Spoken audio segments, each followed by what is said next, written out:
You're standing in a group of people and it's going fine, right up until it's your turn. Someone turns to you, asks the easy one, "So, what do you do?"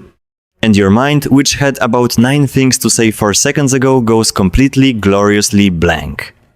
White noise. A dial tone where your personality used to be. You feel the pause stretch. 1 second, 2.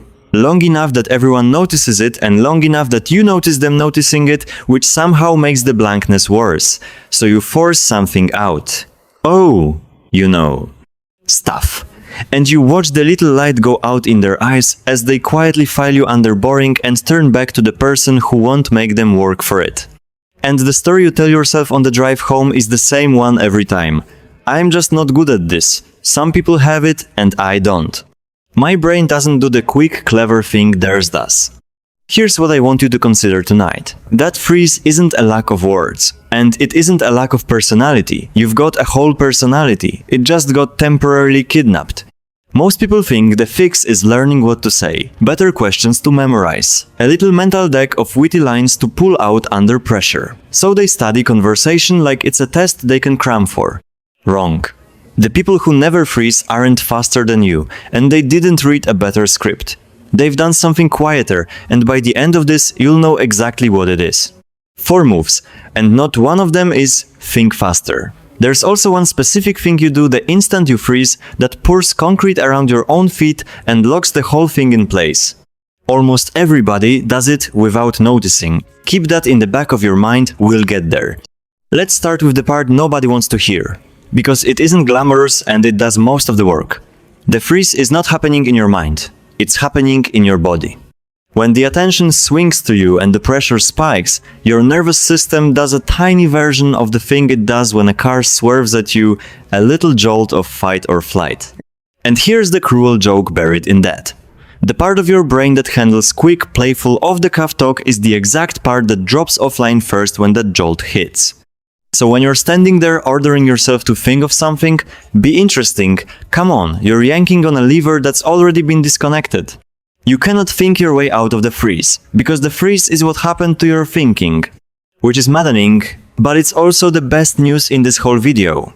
Because it means the fix was never in your head, and the bar is embarrassingly low. You don't have to become witty. You have to get out of fight or flight, and that door opens through the body, not the brain. One slow breath, longer on the way out than the way in, before you say a single word. Drop your shoulders down from where they've crept up around your ears. Feel your feet on the floor, actually feel them. It sounds ridiculous. It works.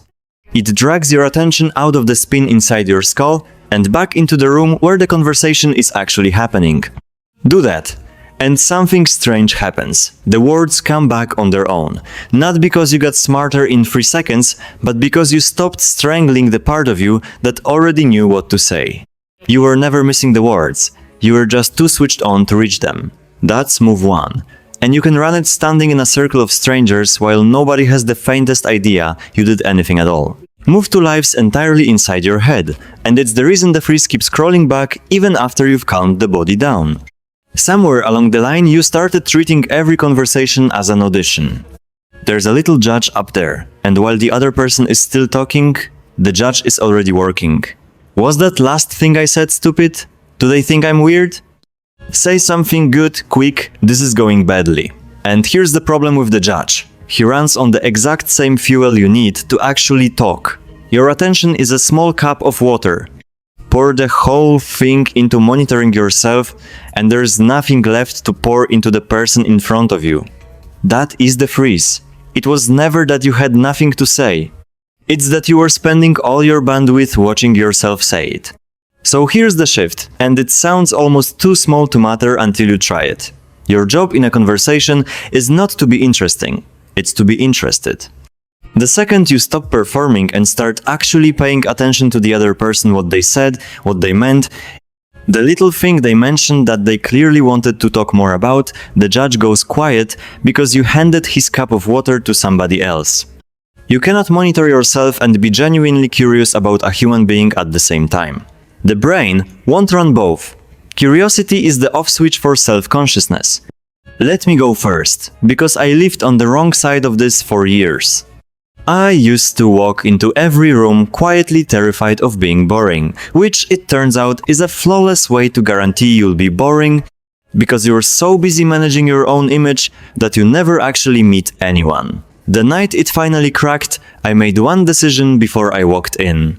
I'm not here to be impressive, I'm just here to find the single most interesting thing about one person. That's the whole assignment, and the pressure fell straight off a cliff. When you stop auditioning, you stop freezing, because there's no longer a role to forget your lines in. Now the moment itself. Your body's steadier, the judge is quieter, but there's still that life half-second when the attention lands on you and the blankness threatens to roll back in. This is where that mistake I promised you shows up, and I need you to really hear this one, because it's the single thing keeping most quiet people quiet. When you freeze, your instinct is to go inward and search for something good.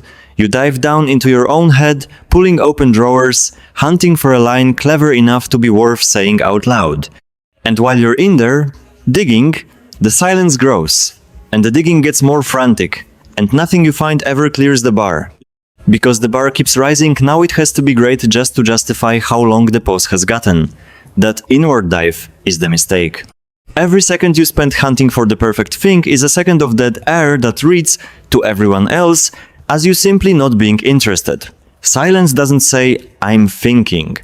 It says, I've got nothing. So do the exact opposite of the dive. Say the small, obvious, true thing out loud right away. You don't need clever. You need present. Honestly, I just completely blanked what did you ask me. Is a real sentence you're allowed to say, and it lands as warm and human, not weak. Notice the thing that's actually in front of you and name it. The music, the impossible parking, the fact that everyone's pretending to enjoy the wine. The obvious little observation is never as boring as the silence it replaces. Talking isn't a slot machine where you stand there waiting for 3 cherries to line up. It's a tap you turn on with something small, and the good stuff flows out after. That clever line you were digging for? It usually wanders in on its own about 30 seconds later, once you've stopped clenching. You just had to turn the tap. Which brings us to the 4th move. And it's the one that turns everything else from a way to survive into your actual superpower. Here's the reframe. Most quiet people never get handed. You do not have to carry the conversation. You never did. That pressure you feel, that you've got to keep producing talk, be a fountain of things to say or you failed, is completely invented. Conversation is a game of catch, not a solo performance on a stage. And catch has one move that quiet people are secretly built for. Hand them the ball. Ask the small, curious follow-up, and then this is the part everyone skips actually listen to the answer. Not the fake listening where you're loading up your next sentence while they talk. Real listening, where the next thing out of your mouth comes from the thing they just said. Someone mentions they moved here recently. Wait, from where? What made you pick this place? Someone says work's been crazy. Crazy good or crazy you're updating the resume? You're not spinning material out of thin air anymore. You're just opening the door they already walked up to and pushing it a little wider. And here's what nobody bothers to tell the quiet kid. The person who listens like that, who asks the one question that proves they were genuinely paying attention, gets remembered as one of the best talkers in the room while barely saying a word about themselves. People don't walk away raving about whoever talked the most. They walk away glowing about the person who made them feel interesting.